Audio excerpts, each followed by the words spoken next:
नमस्कार दोस्तों, आप देख रहे हैं एमपीटी न्यूज से। दोस्तों, कभी कभी पासा जे कि उल्टे दिशा में जे कि पड़ जाता है और इंसान चकरा के जे कि गिर जाता है।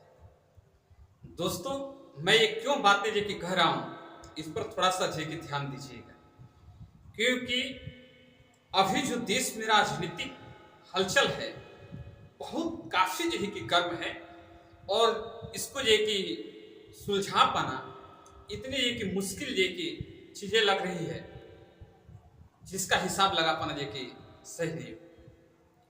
दोस्तों, जो मैं क्यों बातें करना चाहता हूं, क्योंकि अभी अभी हाल ही फिलहाल में आप लोग को जानकारी होगा कि राहुल गांधी 2-4-10 दिन पहले राहुल गांधी 1:52 आधी रात को एक ट्वीट करते हैं और बताते हैं कि हमारे ऊपर एक रेड पड़ने वाला, यानी कि ईडी गिरफ्तार जो कि करने की पहली प्लानिंग को राहुल गांधी को भनक मिल गया और आज वो बातें सामने आ गई कि राहुल गांधी को गिरफ्तार किया जाएगा।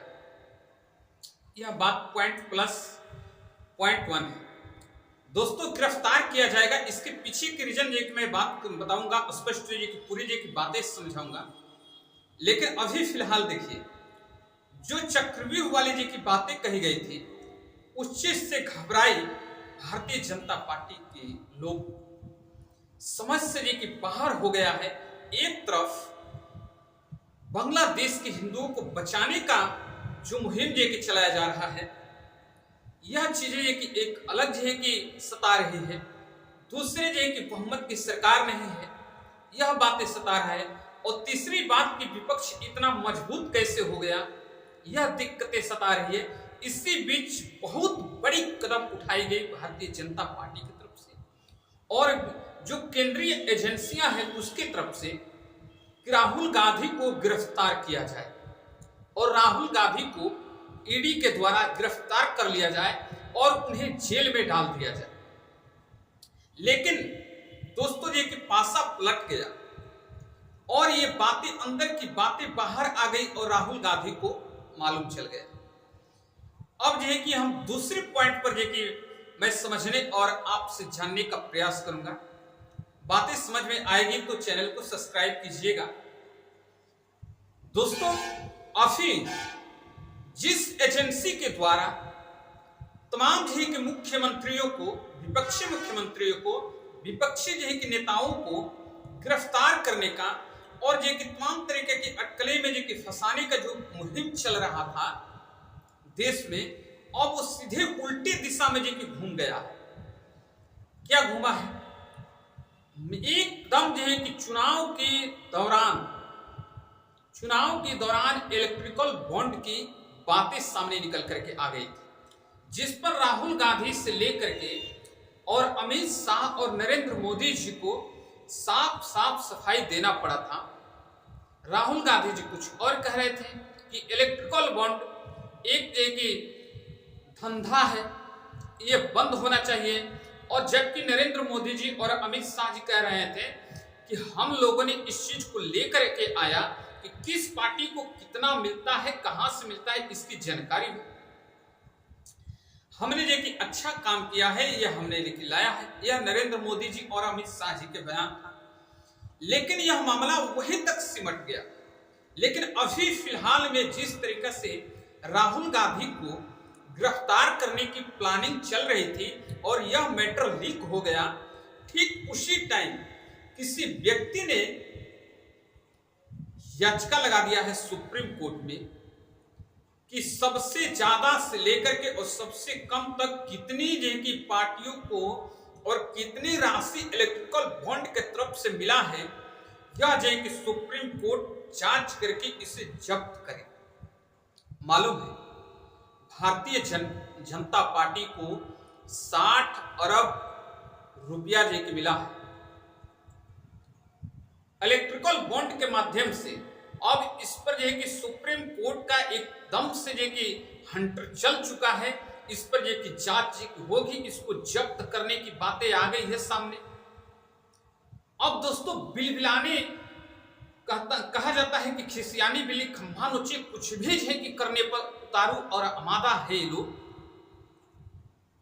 एक दिल्ली में विपक्ष में जो कि केजरीवाल था उसको गिरफ्तार किया गया। हेमंत सोरेन जो कि आवाज उठाए उनको गिरफ्तार किया गया। मनीष सिसोदिया को जो कि शराब घोटाले में गिरफ्तार किया गया। संजय सिंह को गिरफ्तार किया गया था। तमाम ऐसे जो है कि लोग हैं जिन्हें गिरफ्तार किया गया और जिनके पीठ पर जो कि भारतीय जनता पार्टी का हैशटैग लगा था, वो लोग जो कि बचते रहे। जैसे उत्तर प्रदेश के मुख्यमंत्री, पूर्व मुख्यमंत्री बीएसपी सुप्रीमो मायावती। इसके जीते जागते उदाहरण है कि अपने भतीजे को जो कि मध्य चुनाव से जो कि बाहर कर दिए थे। दोस्तों 60 अरब, यह रिपोर्ट भी जो कि देख लीजिए, यह अलग अलग जो कि मैं स्क्रीनशॉट जो कि लगा रहा हूं, इसको देखिए और समझने का प्रयास कीजिए कि 60 अरब पैसा भारतीय जनता पार्टी को मिला है, उसके बाद से टीएमसी को मिला है, उसके बाद से तमाम जो कि दल को जो कि मिला है, लेकिन सबसे ज्यादा जो कि भारतीय जनता पार्टी को मिला है। दोस्तों ये एक विषय की बात नहीं है, सभी लोगों से जो है कि पैसा वसूल करने की जो कि बात कही गई है और इस पे सुप्रीम कोर्ट हाँ में हाँ जो कि भर दिया है। तो गलत किया है या सही किया है, आप जरूर बताइए।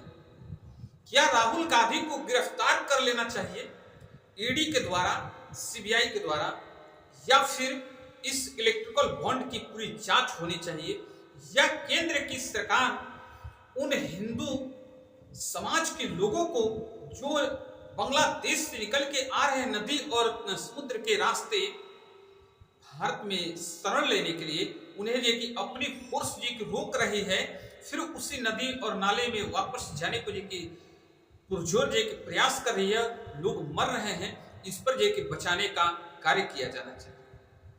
दोस्तों तमाम जो है कि अटकल और तमाम जो है कि बातें हैं, लेकिन यह कुछ ऐसी चीजें हैं जो हजम नहीं होती है और हजम करने वाले क्या हजम किए हैं, अब जो है कि उसकी सफाई तो जरा देनी भी पड़ेगी ना।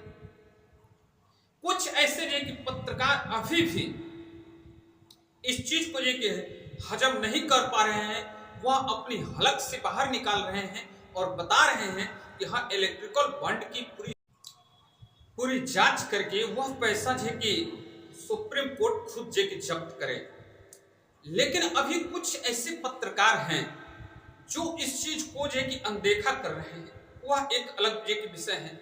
लेकिन मैं कहना चाहता हूं कि अगर गिरफ्तार करना है राहुल गांधी को ईडी के माध्यम से, अब जब बातें सामने आ गई है, पूरी देश जान चुका है कि हेमंत सोरेन के बाद केजरीवाल को, मनीष सिसोदिया को, उसके बाद से संजय सिंह को, उसके बाद से अब जो है कि राहुल गांधी जो सबसे देश में सबसे बड़ा मजबूत सरकार है, विपक्ष है, उनको गिरफ्तार करने की जो बातें आ गई है, ये पूरे देश जान गया है।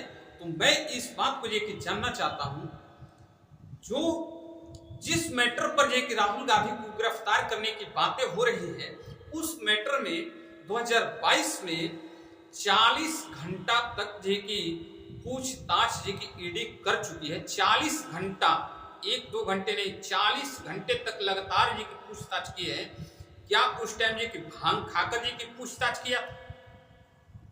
क्या उस टाइम ये की सच्चाई नहीं निकल पाई थी कि अभी किसके इशारे पर जे कि राहुल गांधी को गिरफ्तार करने का पुरजोर प्रयास किया जा रहा है? यह बातें पूछना गलत होगा। दोस्तों किस दिशा में लेके जा रहे हैं, यह बातें पूछना जे कि गलत है। समझिए, जो 15 साल लगातार जो कि प्रधानमंत्री के कुर्सी पर बैठ करके सुव्यवस्थित सरकार चलाई और 45 मिनट के अंदर उसे अपना देश छोड़ना पड़ा। 15 साल मैं इस बात को एक मानता हूं कि अगर बांग्लादेश में हिंदुओं को किसी ने अगर हिफाजत किया है तो वह शेख हसीना है। लेकिन 15 साल सही से सरकार चलाने के बाद मात्र 45 मिनट के अंदर जो कि अपना देश छोड़ना पड़ा, इसके पीछे का रीजन बहुत जो कि गहरी है। और क्या उसी नक्शे कदम पर जो कि भारत सरकार अपना कदम रख रही है, या फिर देश के उस आवाज को दबाने का प्रयास कर रही है जिस आवाज से देश का विपक्ष जो कि मजबूत हो रहा है। 10 साल कितनी मेहनत और कितनी बखूबी से यह सरकार चली है, इसका नतीजा और इसका रिजल्ट आप लोगों ने देखा है, आप लोग जानते हैं। लेकिन अभी वर्तमान में जो कि क्या हो रहा है, 47 का सपना दिखाकर 27 की जो कि बातें हो रही है, तो फिर ये कि 2024 में हाल क्यों ऐसा है, साहब जी बताएंगे क्या? यही स्थिति जो कि बनी रहेगी तो केजरीवाल का एक एक बात, राहुल गांधी का एक एक बात सही साबित होने में देर नहीं लगेगी। अभी भी टाइम है, अवसर है, उस चीज को ना गंवाया जाए तो बेहतर होगा। दोस्तों, बातें अगर हमारी समझ में आ रही है तो आप हमारे चैनल को सब्सक्राइब कीजिएगा। जहां भी कहीं से कमेंट करके अपने जगह का नाम जरूर बताइएगा। धन्यवाद।